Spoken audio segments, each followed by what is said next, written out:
Alright guys, so I promised you a quick demonstration. Actually it's going to be about a 10-minute video on the phone scope microscope attachment for a smartphone.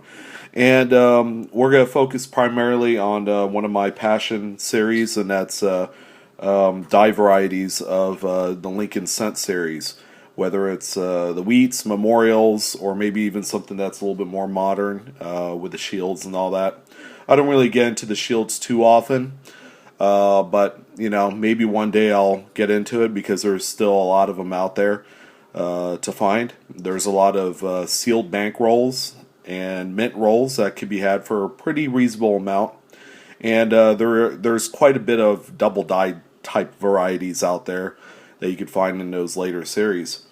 So the dye varieties in the Lincoln Scent series have a couple different classifications. You have RPMs, which are Repunched mint marks. That'll be the first one I'll show you. It's the most elementary type of variety to pick up as well. Primarily because they're a lot more readily available. You could find anywhere from 2 or 3 different RPMs per date to as much as 20, 30 of them, depending on the date. A lot of the references I use a website called coppercoins.com. I also use doubleddye.com. Lincoln Scent Resource. By the way, Lincoln Scent Resource has a great chat forum page where people talk about these things all day long. And there are a few others out there, but those are the main sites I use. So let's, without further ado, let's get started, and I'll show you the scent that you see before you. I started out with a little bit of a Lincoln Scent wallpaper on this. This is a 1953, and you can see this one is a D over D. It's an RPM number 1, according to coppercoins.com, and it is a cherry picker's guide variety. As you can see, let me see if I can get the light a little bit better here. So you can see the doubling of the D. This one is very much sought after. It's a top 100, and this is exactly what an RPM is. The mint mark has been repunched, so you see more than just the one. Okay. And let's see, the next one here is another top 100, and this one is a 1938 S. As you can see, there's a secondary S poking through the north side, and the way it's set up for the microscope in video mode, I could only expand up to 30 times, so you could still see quite a bit of the details for things like a repunched mint mark like you see here, and the double dyes. So this is a 38 S over S with the spread to the north. It is another top 100, and it is a cherry picker's guide variety as well. And we're going to do one more RPM. I've got a ton of these, and quite frankly I could go on all day. And this is a little bit later date. This is a 1960 D over D. As you can see on this example, there is a secondary D that is underneath, and it's a very strong RPM. And actually, I pulled this one in a roll from the bank. So they are out there. In terms of price and how much these things are worth, each of the ones I've shown you, the 53 D over D that I did show you, retails anywhere from $15 to $20 because it's an unk, it's uncirculated. The 38S over S that I had shown you, this one is about it's a strong VF. It might even make XF, but that's a $10 coin right there. If that one was in uncirculated condition, they've been known to command anywhere from $50 to $75.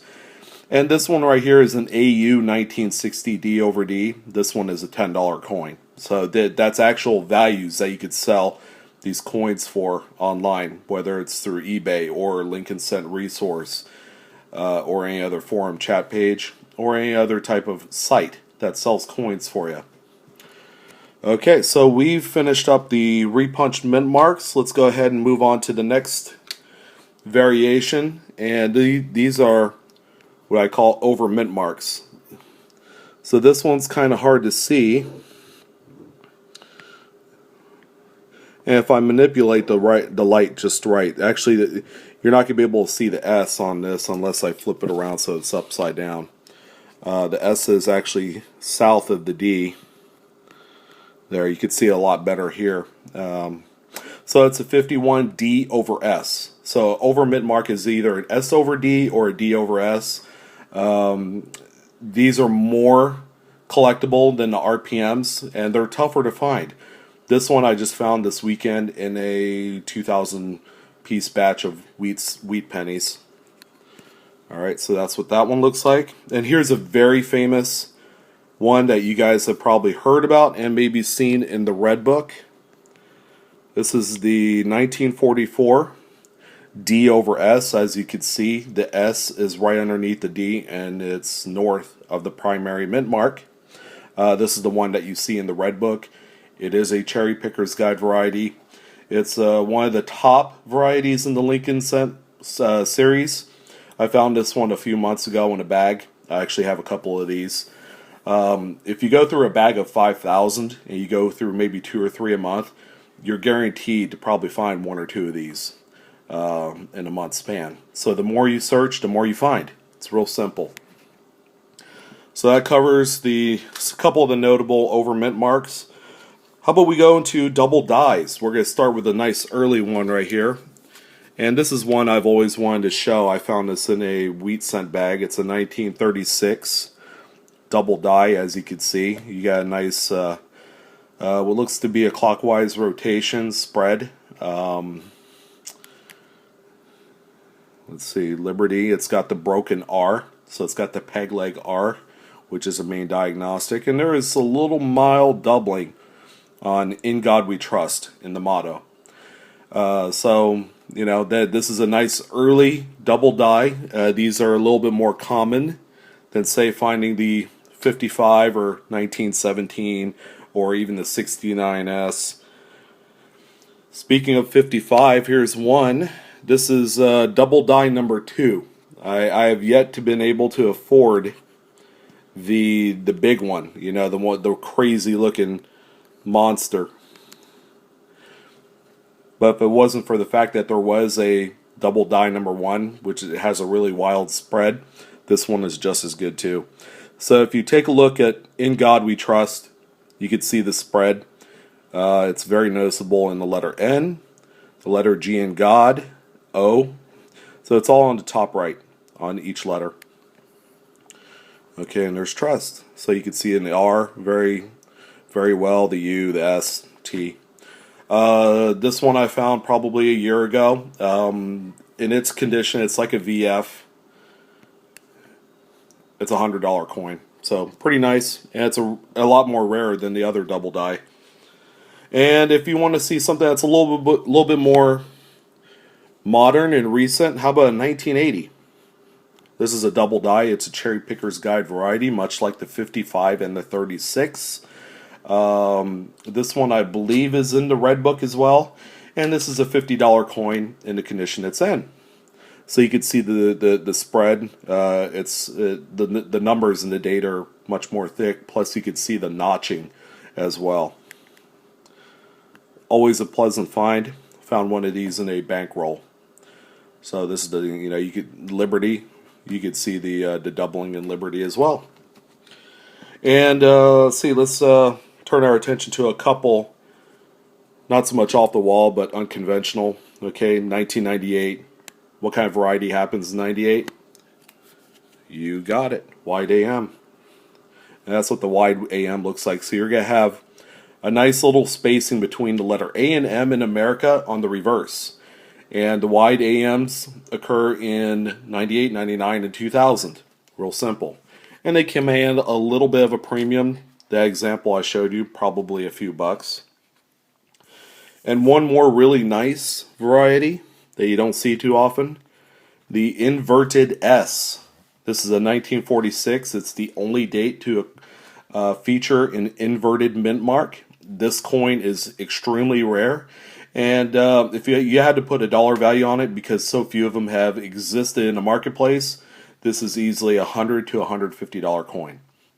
Alright, so that pretty much covers all of the Lincoln cent coins I'm going to show you for today. But as a bonus, I'm going to throw in a couple extra coins in here for you to see. And let's see, we have a 1865 2-cent piece with a repunch date. So that's what that looks like. This is also a cherry picker's guide variety. And let's see, how about a 1946 S over S Washington quarter. Okay, so you can see the little spike on the top left of the S. That's where the extra S is. Alright, this one's an uncirculated coin. And let's see here. How about we do a 1883 Liberty Head nickel with a repunch date. Okay, check out the second 8, the third 8, the number 1. You can see the doubling of the numbers. It's really cool. And how about we finish it up with one more here. Okay, here's a good one. Here's another Washington quarter. It's a 1952 S over S. And this one is RPM number 2. There you go. So you can see the secondary S north of the primary S. So that's a quick little video tutorial of the phone scope. It's a really great instrument, a really great tool for doing these type of videos. If I use it on the camera setting, I could just simply spread or enlarge the photo on the camera setting up to 60 times power, so you could get really close. For the video, I can only do 30. So that wraps it up for this segment. Stay tuned for more videos, and thanks again, guys.